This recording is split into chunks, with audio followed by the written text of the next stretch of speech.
Now,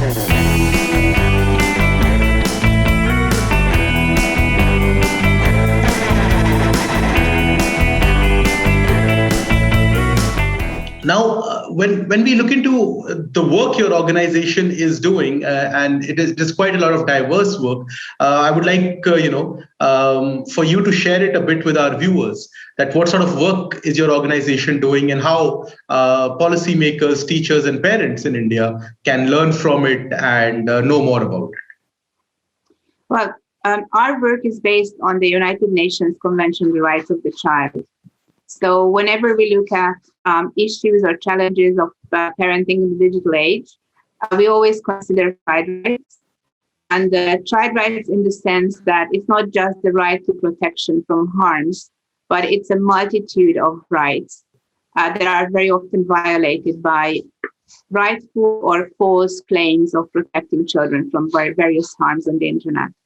So we have started very early with a so-called risk mitigation approach rather than risk prevention approach, understanding that children have needs and rights to be online and to participate in life online and offline. And for that matter, we think that what you have to have is an empowerment approach. Because if you want to mitigate risks, if you want to compare which risk is bigger, how to support your child to overcome certain challenges, you have to be empowered. You also have to be able to navigate. And you have to have this complexity of rights also in mind when you are making decisions as a parent. And I have to say that I'm very happy that the United Nations has just recently decided to adopt a new set of guidelines in General Comment number 25 on children in the digital age, which actually adopts this risk mitigation approach and gives the right and responsibility to the parents to mitigate risks and also to allow their children to participate in digital life according to their level of development.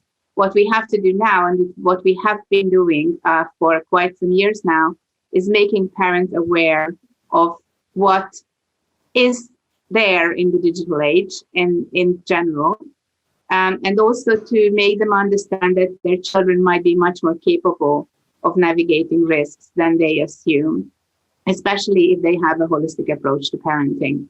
So one thing we have been doing is this very heavy advocacy for risk mitigation rather than risk prevention. In that we were quite unique for some time, and there are still organizations, especially very conservative family organizations, that want to prevent the exposure of children to certain things, which will just not happen. So we know that if you don't allow your children to go to certain websites or try certain things out at home, then they will find a way to do it without your supervision. So we are trying to make parents aware that it's much better if the risky things are tried out under your roof with your knowledge. We are also a supporter of Safer Internet Day, but we have always been very vocal about the empowerment approach. So a safe internet is not an internet where there are no risks. There will always be risks, and there will be always new risks. The important thing is that parents should develop a lot of skills and competences and then support their children in developing them.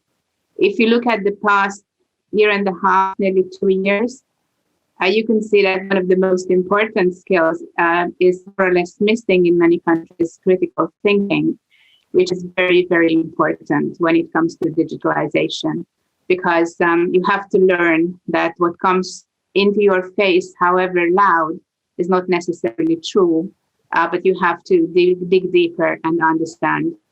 You have to find opinions that are different from the mainstream.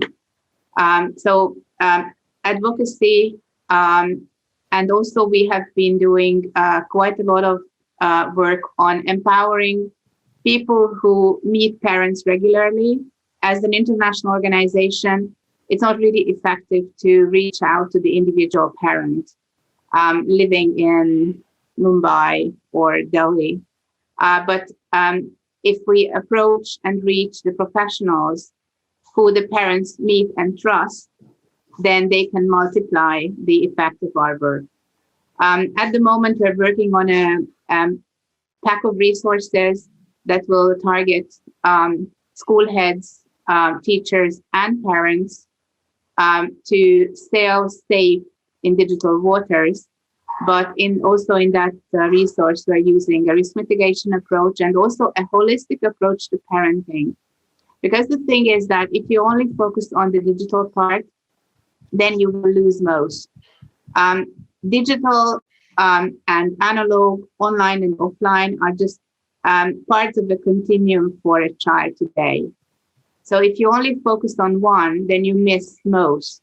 If you parent in a holistic way and you focus on good parenting in general, then your children will navigate also more safely online.